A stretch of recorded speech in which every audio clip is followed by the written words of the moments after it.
What is Café Mocha?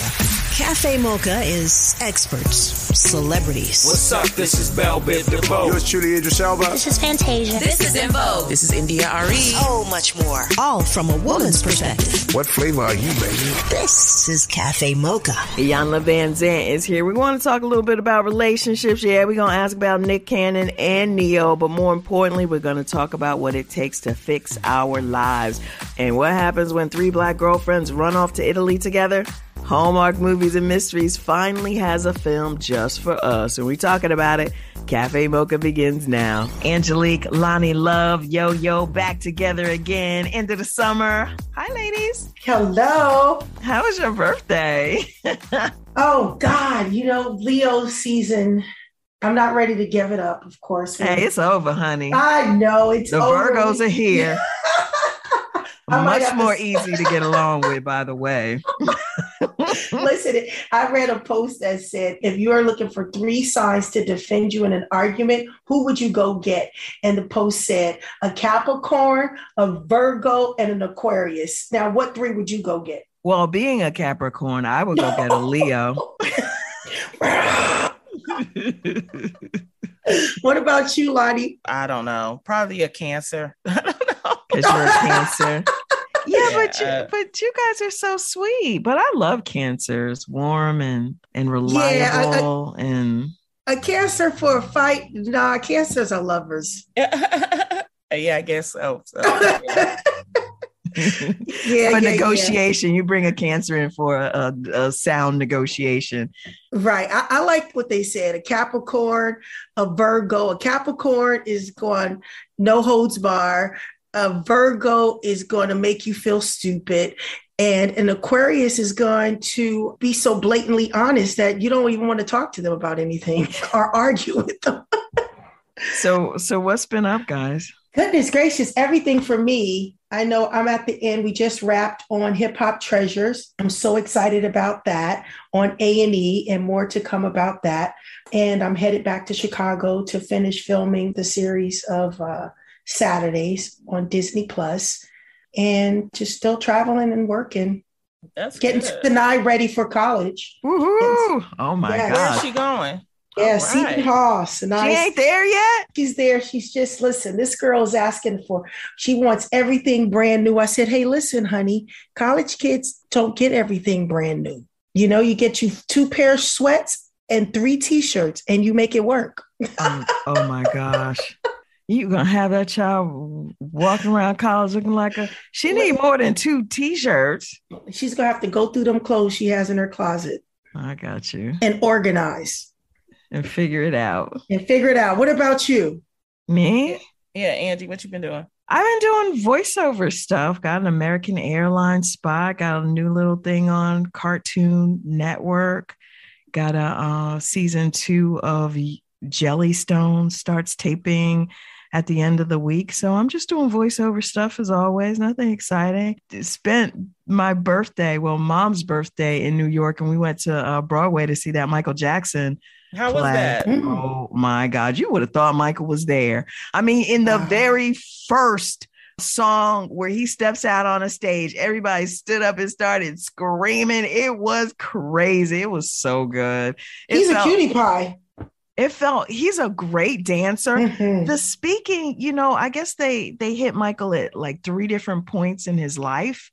And so the oldest Michael, the speaking voice just seems weird to me, that you would speak in that.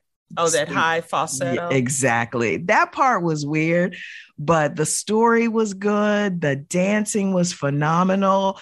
Like at the end, we were arguing over which version of the Michael we like best, the little Michael, the medium Michael, the older Michael. Just a really well done production. If you're a fan, then you're going to love it. Yeah, I definitely want to go and see that when I get a chance. I'm going to try to head back out there. I've been, it's like usually around this time, I'm preparing for the Real, but as everybody knows, it got canceled. And it was funny because I have been booked and blessed, as people would say. Right now I'm in Vegas working on a show called Magic with the Stars. Oh, cool. It's being headlined by Chris Angel, and he called me out here to be a regular judge. So I've been out here, and I've been offered a bunch of different movie roles. And, I just want to encourage people that when, you have different changes in your life, you have to go with the change, and you also have to lean into your talent.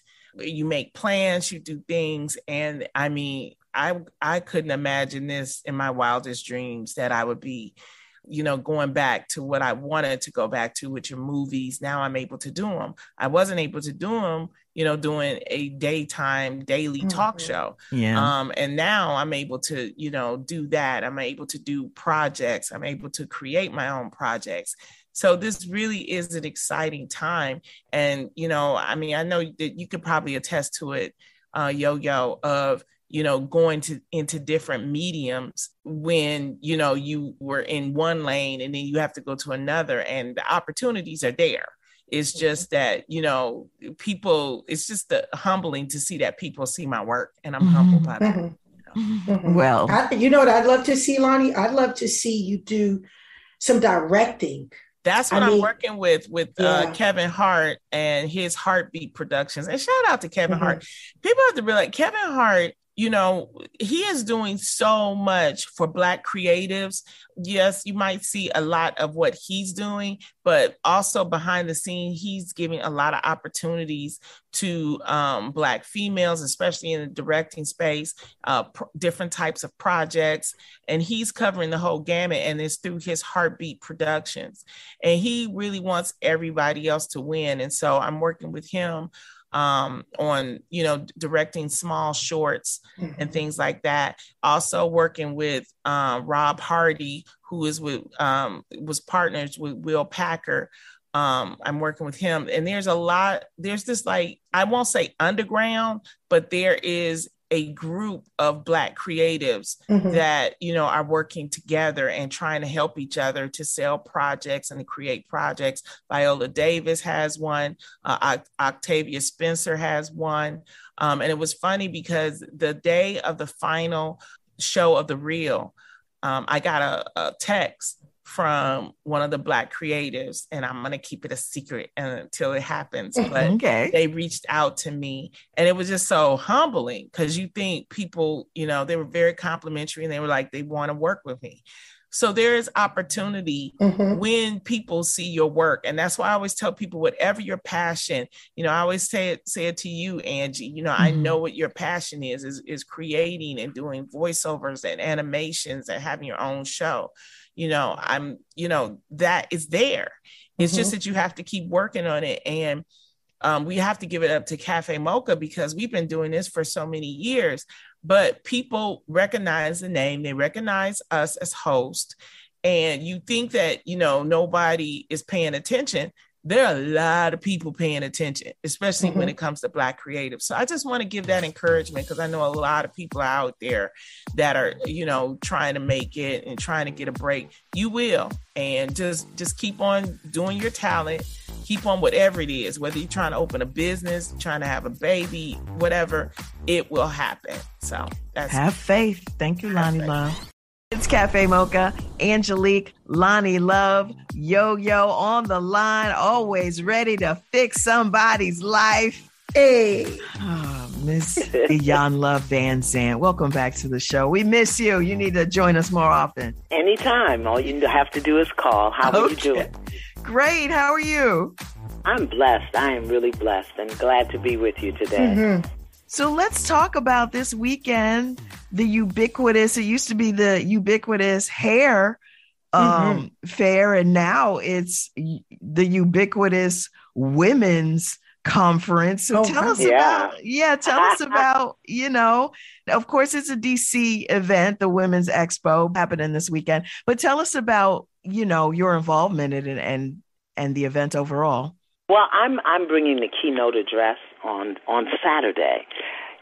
Coming through COVID, I think as women, we've had a divine opportunity to redefine ourselves. You know, right here in D.C., I know you know about, or maybe you don't, the two sisters that left their longtime government jobs, started a cheesecake business, and are now selling nationally.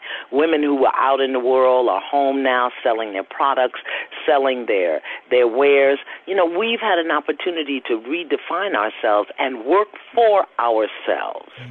Because women are more likely than men to end up in poverty once they either retire or quit a long-time job. So at Ubiquitous, we want to talk about mission impossible, possible. And I want to give some tools and tips about how we make that happen. How do we as women make that impossible dream possible in our lives, moment by moment, day by day, step by step?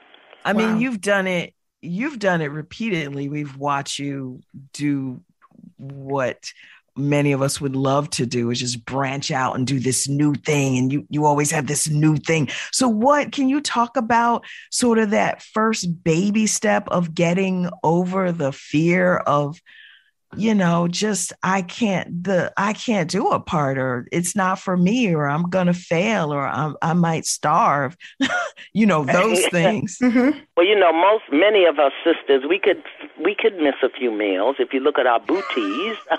Okay. Hey, booties are in. Stop it. We could miss a few meals. But you know what? We've been programmed to fear. We've been programmed to be afraid. We've been programmed to expect less from ourselves, for ourselves, of ourselves. It's a program. It's not our natural way of being. So what I would say to anybody that's ready to really make a shift, make a change, come out of the matrix, if you will, is to first get the vision. And I'm not talking about a vision board with a bunch of pictures. What do you see in your mind? What do you see for yourself? What do you see yourself doing? Where do you see yourself? And then here's the secret. This is the special sauce. How does it feel to do that thing? See, many of us think about it. We do the vision board and we can look at it, but we don't attach a feeling to it. And the superpower for women is your feeling. So get the vision. See yourself doing that thing in the business, in the marriage, in the bikini, whatever it is, and then see how it feels. Because you have to know how your yes feels. Not what you have to do, but what does that yes, what does that feel like? If you can get that, the vision and the yes, baby, you're on your way.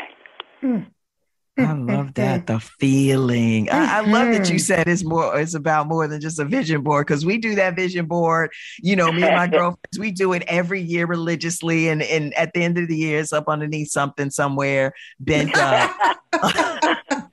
Yeah, but remember the special sauce.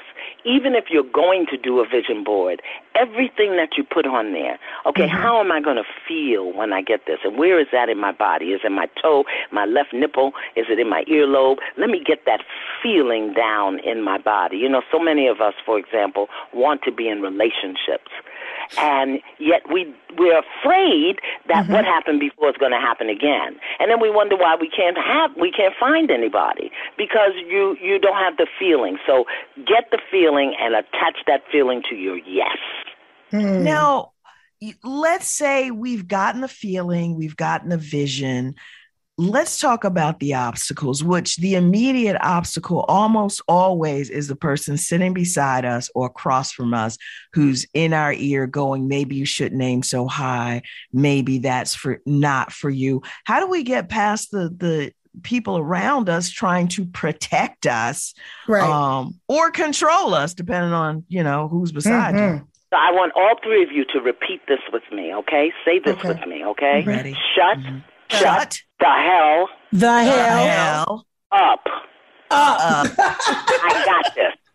I got this. Shut the hell up. I got this. I got this. And here's another, this is a seasoning in the special sauce, okay?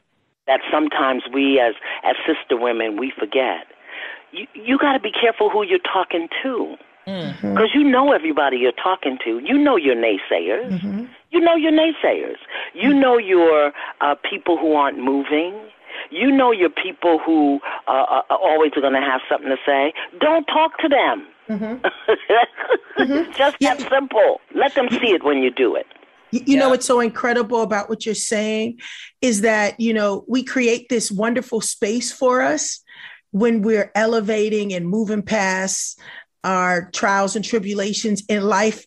And somehow we let people back in where we shouldn't. So I like that. I know what I'm doing. Shut the hell up. Because in order to continue to elevate, we have to be able to sometimes say out loud, which I'm finding to do because I've been not a kiss ass, but someone who humbly respects the thought process of the production.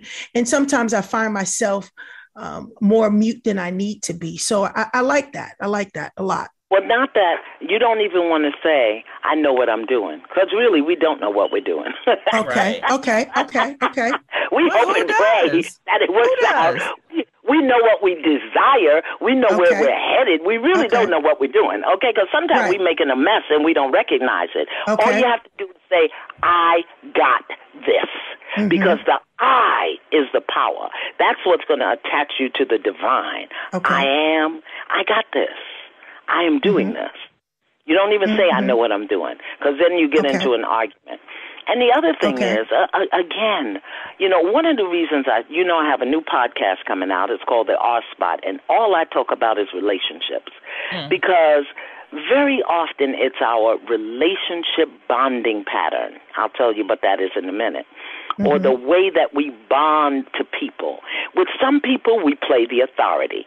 With some people, we play the child or the weakling. With some people, we play the people pleaser. With some people, we demand that they please us. So our relationship bonding patterns will determine what we expect from a person when we talk to them.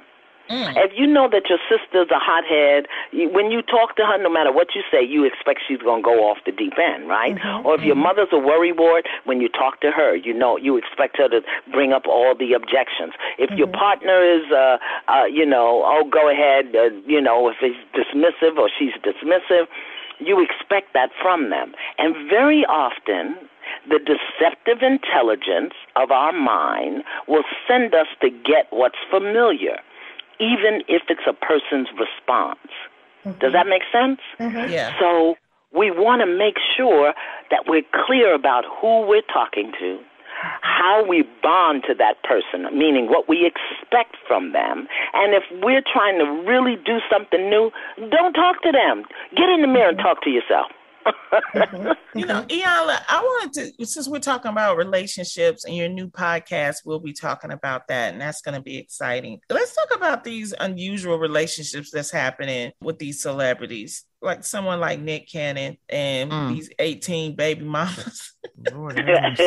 It's like, well, is this the new thing now? Let me just say this. I'm old. I know I look fly, but I am old school. And I don't understand. Let me just say it. I'm not making it wrong. I don't have any judgment about it.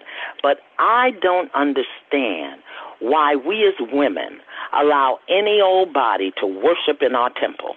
I don't understand that. Because your body is your temple. And if this person is not coming with reverence and respect, is not coming with humility, is not coming to enhance your temple, why are they worshiping in your temple? And then you invite another soul, meaning you're not protecting yourself, you're not taking care of yourself, not practicing radical self-care, and then you bring another life into the world with somebody who ain't respecting your temple. I'm old. So I don't understand that. I'm not making anybody wrong. I'm just saying I'm not on that committee. Right.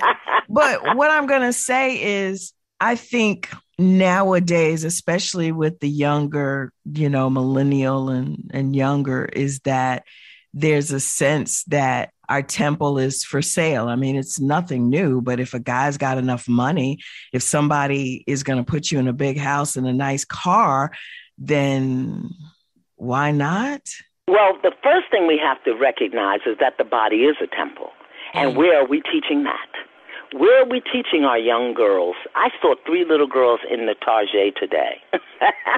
I was in the Target freaking people out. They was running all into the shelves and everything because they couldn't believe Is that Iyanla? Okay, looking like I was Nell from the country, all right, with my gauchos on. That's cute. But I saw 3 young women, maybe in their late teens. They were the cutest little things.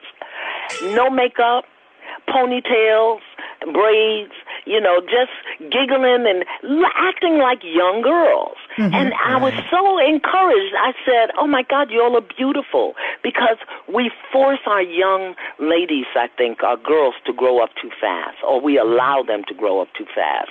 And we don't teach them, baby, you are precious. Your being, your body is a temple. And there's no amount of money that will restore your holiness once you sell it cheaply on the corner.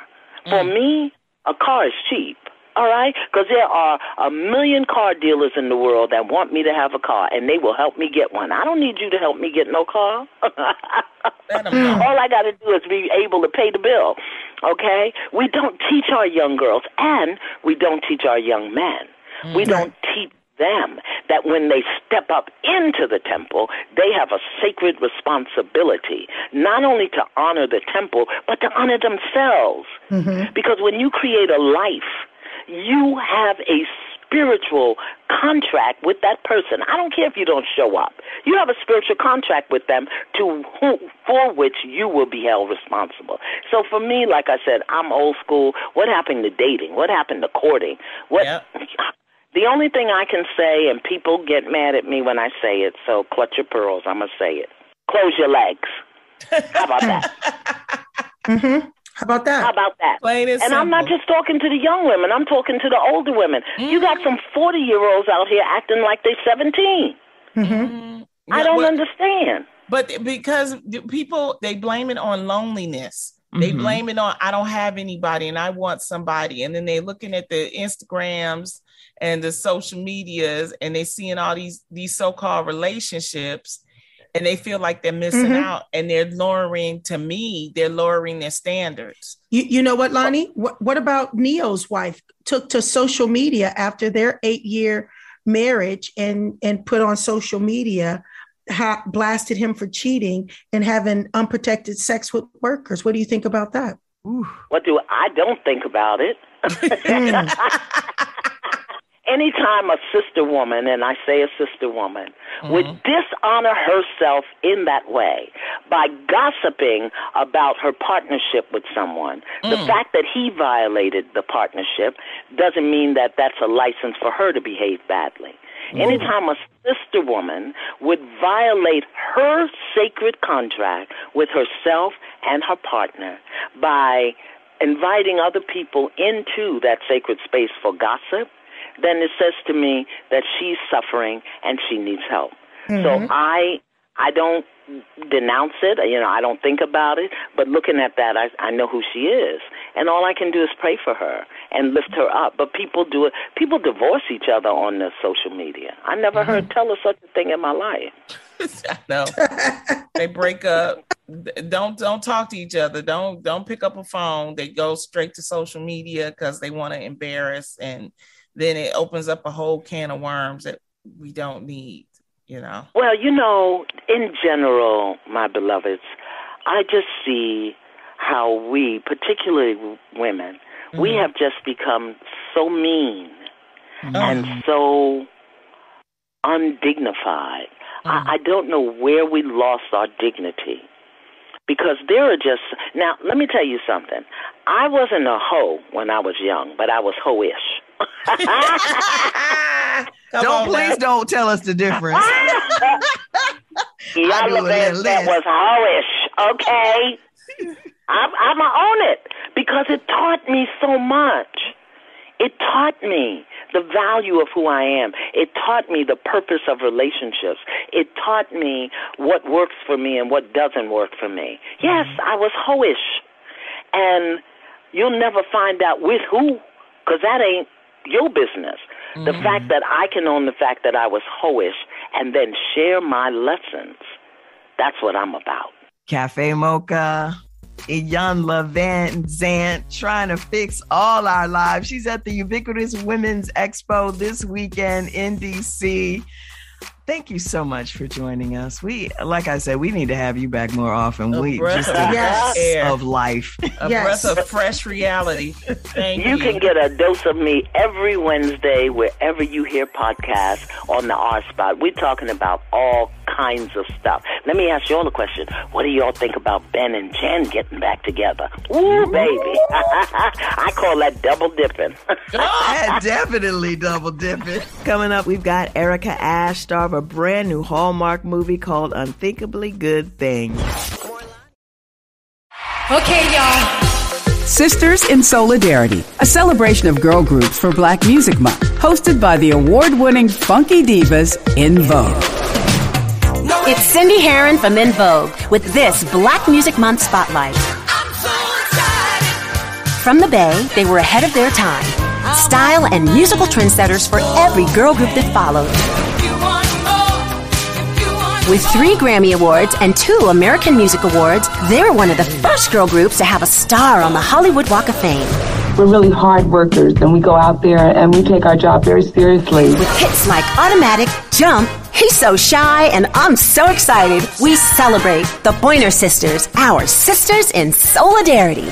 Girl groups who shape the fabric of contemporary music and soundtracks of our lives. Be sure to join the hashtag Ladies in Solidarity Music Challenge on Instagram. To experience more, visit CafeMochaRadio.com. Brought to you by... It's time to embrace you, your melanin-rich skin, and its unique beauty needs. When you get over the age of 50, you definitely have to start using things on your skin. iKnow is made specifically to address maturing skin conditions. All of the iKnow products provide highly effective natural ingredients dedicated to delivering proven results. The best advice my mother gave me, take care of your skin now so to take care of you later. iKnow, your beauty solution for maturing skin. It's Café Mocha. It's Café Mocha, radio from a woman's perspective. Joining us now, she's an actress and a hilarious one at that, and also dramatic actress, Miss Erica Ashe. We know and love her from Real Husbands of Hollywood. She plays Bridget Hart, Scary Movie 5. She stars in BET's In Contempt and Showtime's Survivor Remorse. Welcome to the show, Erica. It's been a while, sis. Thank you so much. I know. I can't believe it. I'm actually getting a chance to talk to Miss Lonnie Love. Oh, how and you Yo-Yo and Angelique, who I've not had the pleasure of chatting with before. Hey, Erica. Good to meet you.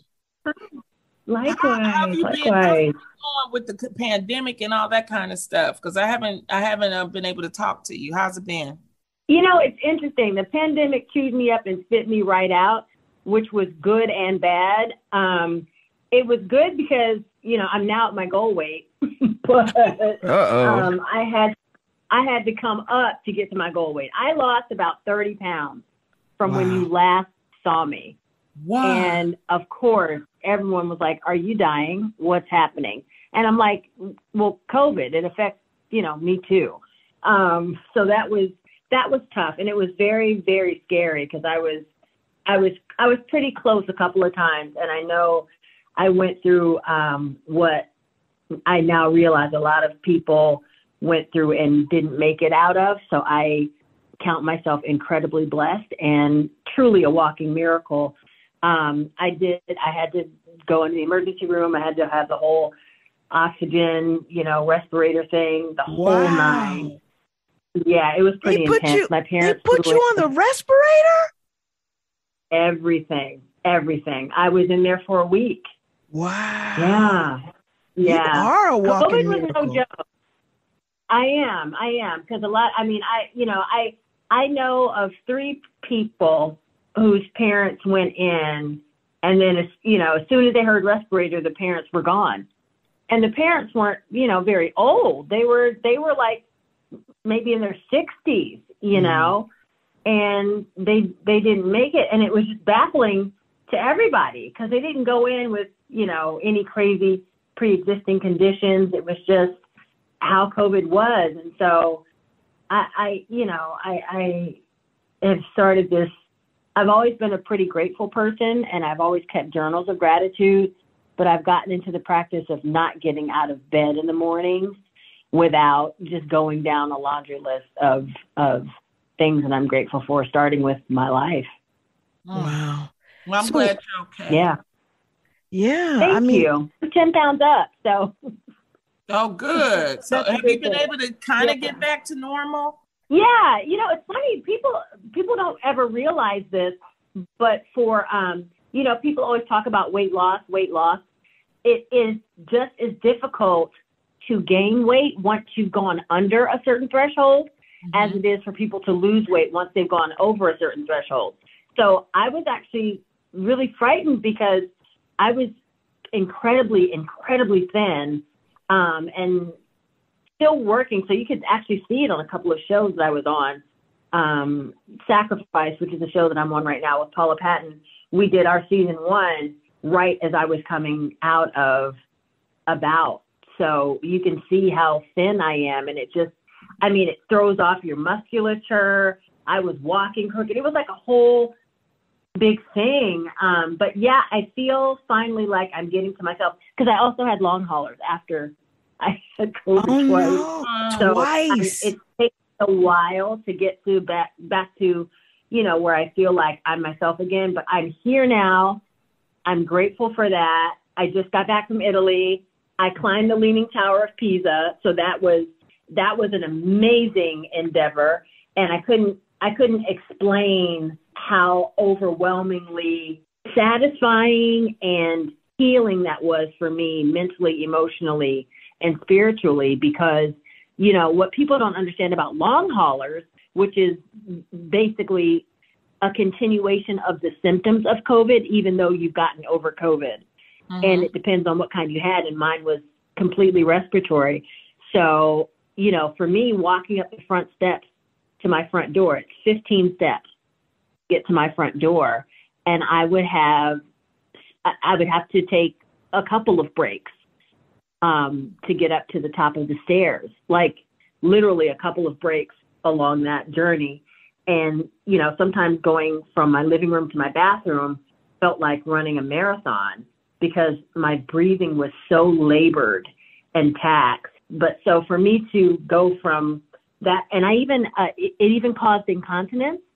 And that's not, it's not a pretty thing to share, but I want to share it because I know that there are other people out there going through the symptoms of long haulers. And, I want to let them know that they're not alone, and B, let them know that there is potential life on the other side of that, because they're still trying to nail down exactly why it's happening, along with getting a grip on this pandemic.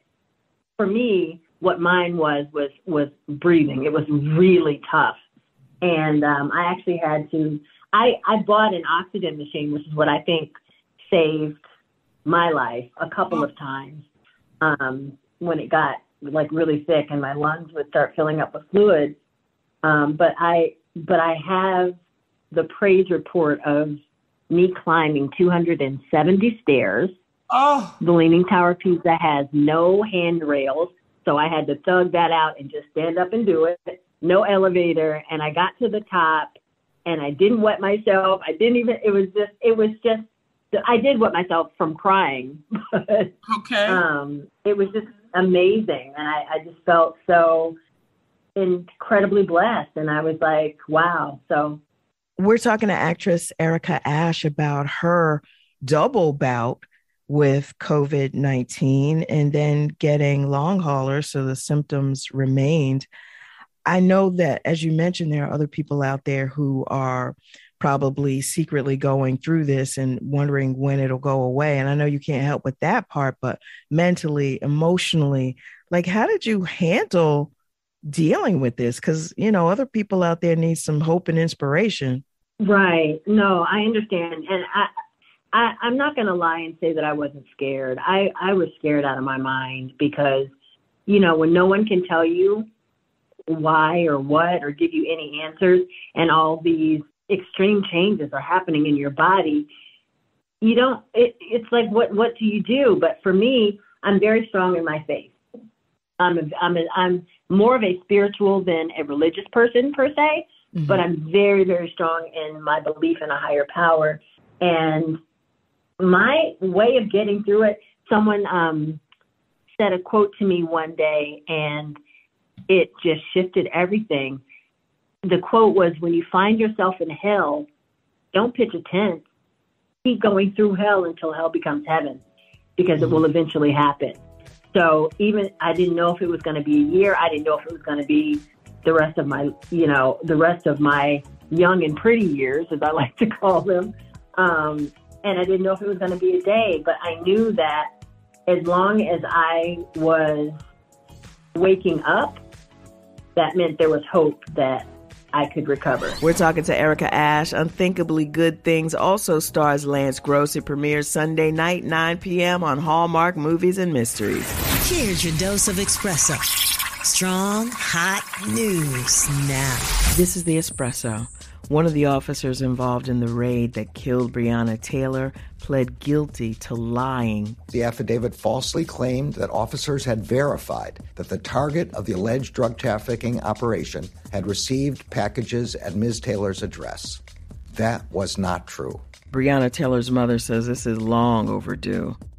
And after years of enjoying Hallmark's Black greeting cards, Mahogany, this week they kick off the first Mahogany film, Unthinkably Good Things.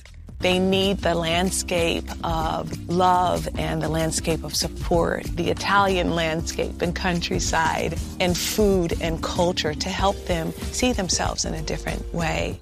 The movie premieres on Hallmark's Movies and Mysteries channel this weekend. And in theaters, Idris Elba plays a genie in 3,000 Years of Longing. It's very uncharacteristic for him to start to fall in love, share human emotion, wants and desires in the way that he did. And it was that began to unravel his journey. 3,000 Years of Longing in theaters now. Make sure you support our stuff. That's the Espresso. Café Mocha, we're talking to actress Erica Ashe. So let's talk about what brought you to Italy, and that is the Hallmark Mahogany movie, Unthinkably Good Things. Tell us about that. Well, I am really proud of this film because it was directed by Terry Vaughn, who is a personal friend of mine, and I was so excited when I found that out. And the movie stars Karen Pittman and myself and Joyful Drake, and then also Lance Gross and Jermaine Love. And there's an Italian actor as well in it whose name is Luca. I'll think of it because he definitely deserves to have his name mentioned in this as well, because we were sort of like all coupled off. But it was just an amazing story. It's kind of like Waiting to Exhale meets Under the Tuscan Sun. Okay. It's a feel-good movie. It was fun. The backdrops were amazing. We saw some beautiful countryside, and we just had a really good time. Now, it came with its challenges in the sense of the language barrier, first of all, and then second of all, the rules in Italy when it comes to filming. They take their lunch break at 2:00. Period. I don't know what you're talking about, but if you decide you want to start work at 1:59, that's cute, but you got 1 minute because we're taking our lunch break at 2:00. That is how it works every day. And we were baffled because, we're kind of American, a bit arrogant when it comes to that. Yes. And then we were like, workhorse, sleep when you're dead, that kind of thing. Yeah. And these people are like, no, we live life. So it was a beautiful awakening to how I believe one could live better. Mm-hmm. Because they seem just much happier and less stressed over there as a general people. You don't get that frenzied feeling that you get a lot of times, especially in major cities here in America. This is the first Mahogany movie under the Hallmark brand. So this is very important because, as we all know, Hallmark has the Mahogany cards, which are based on people of color, and they've been very successful. So this is the first movie. How does it feel to be part of history, Erica, with a movie like this? I am incredibly grateful because I think that it is an amazing initiative, spearheaded by Toni Judkins, by the way, she's just a lovely woman who tries to make space for as many other people of color as she possibly can. And then, obviously the producers, Karen and Monique, they're also just really focused on making sure that this first movie sets the bar very high. Yes. And that's what we all came to do that. And we had a meeting before we even started the film. And that was our agreement amongst each other. We're going to leave it all on the table, and we're going to try to really set that bar high because it's a long time coming. And Hallmark has had a mahogany line for as far back as I can remember. I remember buying those cards when I was a kid, And so for it to have taken this long, lots of factors, and of course, things happen, and I'm not on the business side of things, so I can't really speak to that, but it's here now, and we have this opportunity, and for us to not make the best of this opportunity would be a disservice, not only to us, but to so many other actors of color who will be able to participate in this experience, because I believe they're rolling out about 20 films this year for just the Mahogany brand, and along with the normal slate of Hallmark movies that they have. So it was really, I was so honored to be chosen to kind of spearhead this rollout. And I think they picked a great cast. I think we all really brought it, and I'm excited to see how the movie turns out. We're talking to Erica Ashe, Unthinkably Good Things. Also, we're on the line with Miss Actress Erica Ashe, talking about all of her movies, but you also have a few more too that you've been in. And this is the thing that I want to ask you, being a actress now, are you getting more work now, or does it seem like it's still, a labor to get work as a Black actress? I'll be honest with you. I am getting more work now. And I'm not sure if it's just an effect of it's time, and I've put in a lot of hard work and people are starting to see what I'm doing, or if people are really starting to get that Black lives really do matter and they're making more space, or if that's what I was spared for. I don't know, but I definitely am working a lot more. And I think maybe because I'm taking a little bit of the push out of it on my end. It's kind of like the chasing the butterfly effect. Mm-hmm. I'm now, instead of chasing the butterfly, I just made the conscious decision to sit still and let whatever happens happen. Yes, I got a lot more work, and there are many factors that could be attributed to that. But I think in general, for Black women and Black people, I think we still have a long way to go because it's still a conversation. It's still a question, and that's just not how the world is. I mean, the world is comprised of mostly Black people when you compare it to our white counterparts. We're not the minority numbers wise.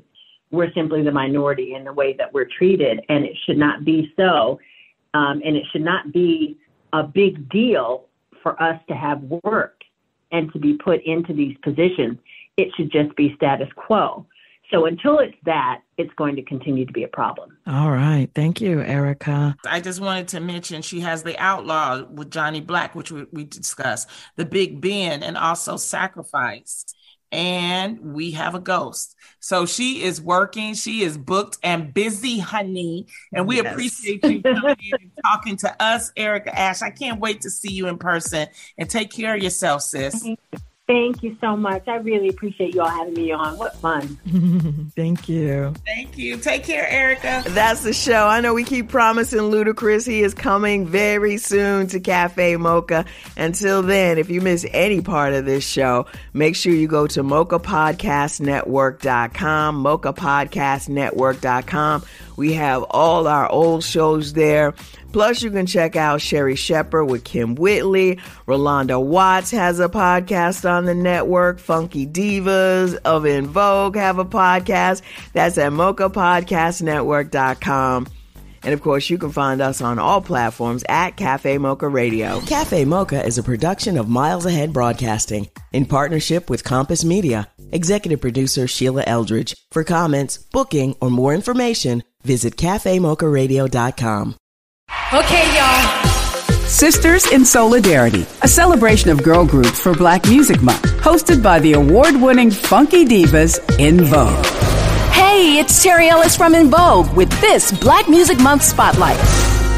They are true sisters in the spirit who helped bring gospel music into the mainstream. With 3 Grammy Awards, 16 albums, and millions in sales, they are the highest-selling female gospel group in history. When you're just faithful over the gift that God has given unto you, He can continue to allow you to move forward. With hits like Is My Living in Vain, You Brought the Sunshine, and Pure Gold, we celebrate the Clark sisters, our sisters in solidarity. Girl groups who shape the fabric of contemporary music and soundtracks of our lives. Be sure to join the hashtag Ladies in Solidarity Music Challenge on Instagram. To experience more, visit CafeMochaRadio.com. Brought to you by... It's time to embrace you, your melanin-rich skin, and its unique beauty needs. When you get over the age of 50, you definitely have to start using things on your skin. I Know is made specifically to address maturing skin conditions. All of the I Know products provide highly effective natural ingredients dedicated to delivering proven results. The best advice my mother gave me, take care of your skin now so to take care of you later. I Know, your beauty solution for maturing skin.